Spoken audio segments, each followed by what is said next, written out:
High, তোমরা তো সবাই জানো কালকের আমরা 4 বন্ধু মিলে বারবিকিউ নেশন গেছিলাম। কোনো রিজন ছিল না যাওয়ার, মানে অ্যাকচুয়ালি রিজন ছিল না বলাটাও ভুল।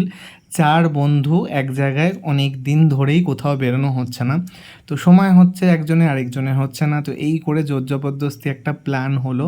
বারবিকিউ নেশন যে আমরা যেতে ভীষণ ভালোবাসি তা নয়।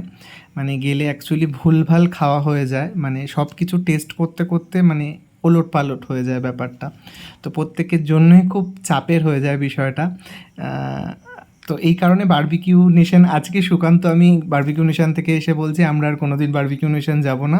ইভেন সুকান্ত বলছে কোনো জায়গাতেই যাবো না, খেতে পারি না, ভীষণ কষ্ট হয়। আর সত্যিই বলতে সুকান্ত ডায়েটে থাকে, ও একদমই খেতে পারে না, ওর ভীষণ চাপ হয়ে যায়। আমাদেরও যে হয় না তা নয়, বারবিকিউ নেশনে গেলে আমাদের এই প্রবলেমটা হয়, অন্য অন্য জায়গায় গেলে এত প্রবলেম হয় না। স্টার্টার নিই, একটা মেন কোর্সের রাইস আইটেম নিই বা তান্দুরি নিই, একটু সাইড ডিশ নিই, মানে একটা ঠিকঠাক মানে খাওয়া হয় শেয়ার করে। কিন্তু বারবিকিউ নেশনে গেলে এরকম ভয়ঙ্কর ব্যাপারটা হয়ে যায়, মানে একজন প্ল্যাটার এনেছি আমরা, তো সেটা দিয়ে 4 জন খেয়ে নিয়েছি আজকে, এরকম ব্যাপার হয়েছে, মানে এতটাই প্রবলেম হচ্ছিল।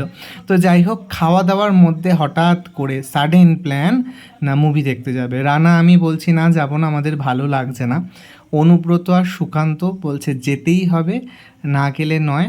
মানে এই যখন আমরা এই সফট ড্রিঙ্কসটা খাচ্ছিলাম তখনই ডিসিশানটা নেয়। তো ওটাই আমি বলছিলাম হয়তো যে আমরা এবার মুভি দেখতে যাব, সাডেন প্ল্যান। তো আমি তো ভয়েস মিউট করে দিয়েছি, নতুন করে ভয়েস ওভার দিয়েছি। তো অ্যাকচুয়ালি না ব্যাকগ্রাউন্ডে গান চলছিল, কপিরাইটের ভীষণ একটা ভয়, তো ওই কারণে আমি ভয়েস ওভার দিয়েছি পুরো ভিডিওটাতেই। আর যাই হোক, তারপরে আমরা গুটি গুটি পায়ে বেরিয়ে পড়েছি, গুটি গুটি না মানে হুড়োতাড়া করেই বেরিয়ে পড়েছি, মানে স্টার মলে যেতে হবে। তো স্টার মলে পৌঁছেও গেছি, গিয়ে আমরা এই মুভি মানে সিনেমা হলে এই একটাই ক্লিপ নিয়েছিলাম, তোমাদের সাথে শেয়ার করলাম। ওখান থেকে বেরিয়ে সুকান্তর কিছু কেনার ছিল, তো বাজার কলকাতায় গেছিলাম, বেরিয়ে কিছু ক্যাতমারা ফটো আমার শেয়ার করলাম। তো 4 জনের সেলফি তোলা হয়নি, হলেই সুকান্তকে বলেছিলাম একটা তুলেছিল। তো যাই হোক, ভিডিওটা কেমন লাগলো অবশ্যই জানিও। সবাই ভালো থেকো, টাটা।